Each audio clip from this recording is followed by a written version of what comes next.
बच्चों, यह वीडियो कक्षा 5 के लिए है। सुकृतिका पाठ्य पुस्तक के वीडियो के इस भाग में द्वितीय पाठ के पश्चात आज हम लोग तृतीय पाठ के बारे में जानेंगे। द्वितीय पाठ में हम लोगों ने तीन लिंगों के बारे में जाना था। तीनों लिंगों में जो भी शब्द हम लोगों ने पढ़ा उसमें पहले शब्द में अह की मात्रा थी, दूसरे शब्द में आ की मात्रा और तीसरे शब्द में अम की मात्रा थी। तो जो अह की मात्रा वाले शब्द हैं और आ की मात्रा वाले और अम की मात्रा वाले, यह सभी एक वचन के शब्द होते हैं। उन्हें यहाँ हम लोग एक वचन में जानेंगे। और एक वचन को जानने के पहले हम लोग यह जानेंगे कि वचन किसे कहते हैं। शब्द का वह रूप जिससे किसी वस्तु की संख्या का पता चले उसे वचन कहते हैं। अर्थात इसे इस प्रकार से भी कह सकते हैं, शब्द का वह रूप जिससे उसके एक, दो या अनेक होने का बोध हो उसे वचन कहते हैं। संस्कृत में वचन तीन प्रकार के होते हैं, एक वचनम, द्विवचनम और बहुवचनम। अब एक वचनम की परिभाषा इस प्रकार से दी जा सकती है, शब्द का वह रूप जिससे उसके एक होने का पता चले उसे एक वचनम कहते हैं। यहाँ पर जो चित्र में शब्द दिए गए हैं वह सभी एक वचन के उदाहरण हैं, देख सकते हैं। इसमें अश्वः जिसका मतलब होता है घोड़ा, मक्षिका मतलब मक्खी, चक्रम मतलब पहिया या चक्का, मयूरः मतलब मोर, नौका नाव और फलम फल। शब्द के इन सभी रूपों से उसके एक होने का पता चलता है। अश्वः विसर्ग की मात्रा लगाई गई है, मक्षिका आ की मात्रा है और चक्रम अम की मात्रा लगाई गई है। क्रमशः यह पुल्लिंग, स्त्रीलिंग और नपुंसकलिंग के शब्द हैं जो यहाँ पर दिए गए हैं।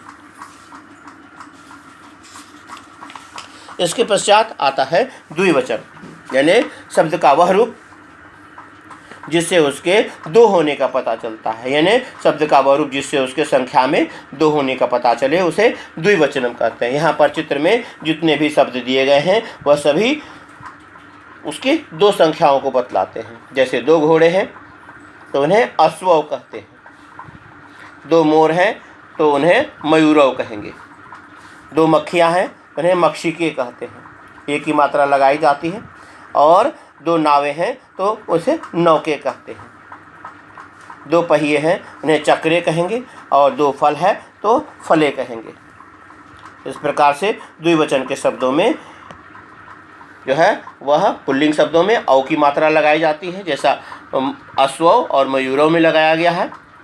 और द्विवचन में स्त्रीलिंग के शब्दों में ए की मात्रा होती है, आ के स्थान पर ए का प्रयोग किया जाता है। जैसे मक्षिके दो मक्खियाँ और नौके दो नावें और चक्रे दो पहिए और फले दो फल। या नपुंसकलिंग में चक्रे और फले नपुंसकलिंग के शब्द हैं, इसमें ए की मात्रा लगाई गई है।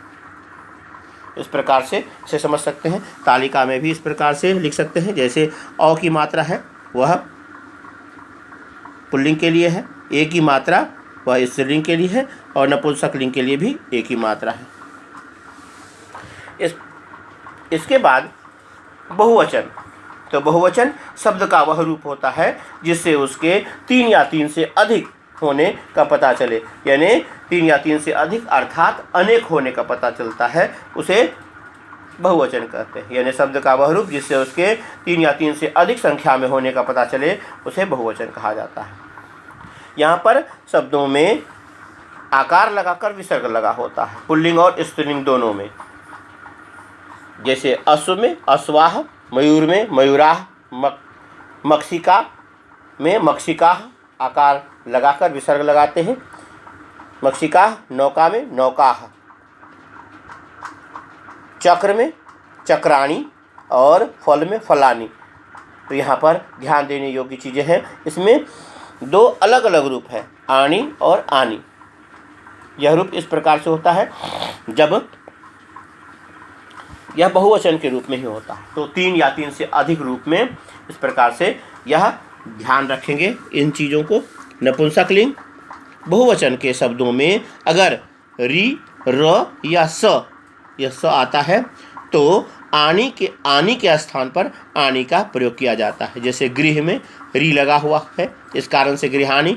पत्र में र लगा हुआ है तो पत्राणी।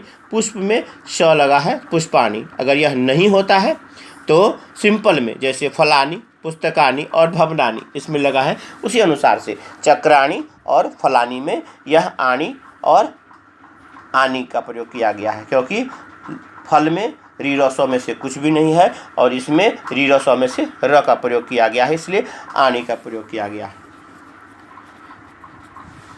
इस प्रकार से ध्यान रखने योग्य चीज़ें हैं जो एक वचन में जिससे एक होने का पता चले, एक वचन जिससे शब्द के दो होने का पता चले उसे द्विवचन कहते हैं, और जिस रूप से शब्द के तीन या तीन से अधिक होने का पता चले उसे बहुवचन कहते हैं। तो उसके संख्या के अनुसार से इसके वचनों को बांटा जाता है और उसमें जो विभक्तियां लगाई जाती हैं उसके अनुसार से लगाई जाती हैं। इसे इस तालिका के रूप में भी हम समझ सकते हैं। तो तालिका में जो तीनों रूप है वह साथ में इस प्रकार से लिख सकते हैं। एक वचन में अह की मात्रा है पुल्लिंग में, द्विवचन में औ की मात्रा और बहुवचन में आकार लगाकर विसर्ग की मात्रा। यहाँ बालक शब्द मैंने लिया है तो बालकः, बालक में अह लगा, बालकः एक लड़का, बालक में औ लगा है, बालकौ दो लड़के, और बालक में आकार लगाकर विसर्ग लगाया है तो बालका अनेक लड़के। बालिका लड़की, एक लड़की, बालिके दो लड़कियाँ। तो आकार को हटाकर उसमें एक ही मात्रा लगाई गई है। स्वर और व्यंजन में हम लोगों ने पढ़ा था, उसमें मात्रा के रूप में इसे लगाते हैं। तो बालिका के स्थान पर बालिके शब्द हुआ, बालिके से ही बोध होता है दो लड़कियाँ, और बालिका कहने से तीन या तीन से अधिक लड़कियों का बोध होता है। इस प्रकार से इसमें भी आकार लगाकर विसर्ग है और यहाँ पर भी आकार लगाकर विसर्ग है। बालिका, बालिके, बालिका, इस प्रकार से शब्द बनते हैं। नपुंसकलिंग में अम, ए, आनी या आणी, तो इसके बारे में हम लोगों ने यहाँ पर देखा कि री रसो होने पर आनी के स्थान पर आनी का प्रयोग किया जाता है। जैसे फलम, फले, फलानी, आनी लगा है। गृह है, इसमें री लगा है तो गृहम, गृहे, गृहाणी हो जाएगा। एक और शब्द है, यह कंडीशन का तीसरा वर्ड है, जिसमें अगर री लगा हुआ है लेकिन अगर ण पहले से आया है, यानी जो आनी में ण होता है वह ण पहले से है, तो यानी तृण में अम लगाए हैं, तृणम, जिसका मतलब होता है तिनका, तो तृणे दूसरा रूप होगा, और तृणानी, तो इसमें ण होने पर फिर से आनी में ण नहीं लगेगा, इसलिए यह सिंपल रूप में आनी का प्रयोग किया जाता है। तो तीनों लिंगों के शब्दों के इन तीनों रूपों का प्रयोग जो हम लोगों ने यहाँ पर सीखा, यह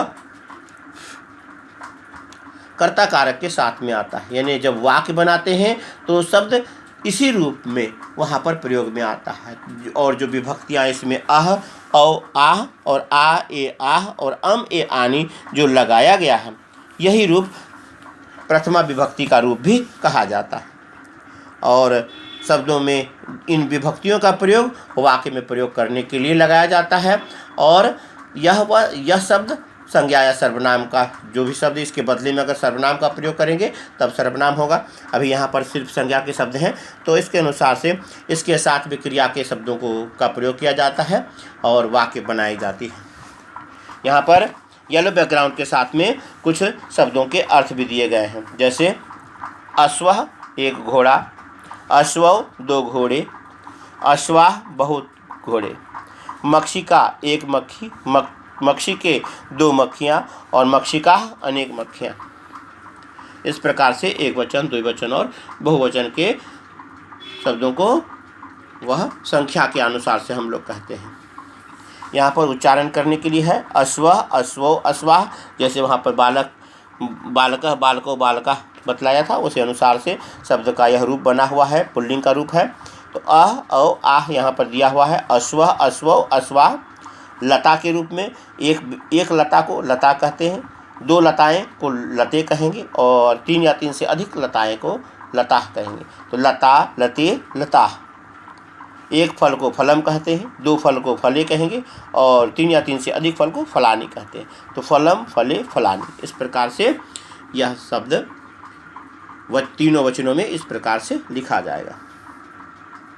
अब यहाँ पर पुल्लिंग शब्द के रूपों को लिखना है, जैसे मयूर है, मयूर यहाँ पर मयूरौ लिखेंगे, मयूर लिख करके, और यह शब्द, इस शब्द को यहाँ पर लिखना है, इसी शब्द को यहाँ पर भरेंगे मयूरव, और मयूरा यहाँ पर इस शब्द को भरेंगे यहाँ मयूरा।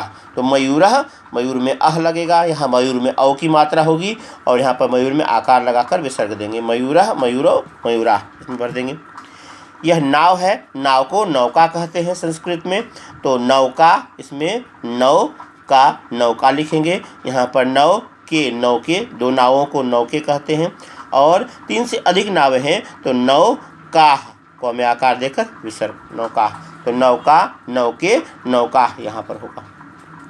फूल है, फूल को पुष्प कहते हैं, तो पुष्पम, पुष्प में भी श जो है वह श मूर्धन स है, तो पुष्पम में, तो पुष्पम, एक फूल को पुष्पम, 2 फूल पुष्पे, पुष्प में ए, पुष्पे, अम की मात्रा को हटाकर पुष्प में पुष्पे लगाएंगे, पुष्पे, और अंतिम में पुष्पाणी, आणी लगाया जाएगा, यह शब्द पुष्पाणी है। तो पुष्पम, पुष्पे, पुष्पाणी, इस प्रकार से नपुंसकलिंग में करेंगे। इसके बाद यहाँ पर मिलान करने के लिए है, जो जिस वचन से है उससे मिलाएंगे। यहाँ पर देख रहे हैं हंसाह, हंस को हंसाह, 3 से अधिक हंस यहाँ पर है, तो हंसाह यहाँ से मिला देंगे, इसे यहाँ से इसे यहाँ मिलाएंगे। पुस्तकम है, पुस्तकम को एक किताब से मिलाएंगे। कमले, 2 कमल को यहाँ से मिला देंगे। फिर नौकाह, 3 नावें हैं यहाँ पर, नौकाह यहाँ पर मिलाएंगे। अश्व, 2 घोड़ों को यहाँ से मिलाएंगे, और लता ऑलरेडी मिला हुआ है, लता को लता से मिलाना है। इसके बाद शब्दों का मूल रूप दिया हुआ है, एक समझाया गया है, उसके अनुसार से इसे भरना है। तो जैसे छात्र पुल्लिंग शब्द है, छात्र, छात्रो, छात्रा पुल्लिंग लिखा हुआ है। स्त्रीलिंग रूप में माला है, तो माला, यहाँ माला लिखाएगा, दूसरे में माले, और यहाँ माला आकार देकर विसर्ग लिखेंगे, तो माला, माले, माला। कमल है, नपुंसक लिंग है, तो कमल पहला में अम लगता है, अम ए आनी, तो कमलम, कमले, कमल लिख करके ए लगाएंगे, कमले, और कमलानी, आनी, नी लगेगा क्योंकि तो इसमें रीरो सो नहीं है, तो कमलम, कमले, कमलानी नपुंसकलिंग हो जाएगा।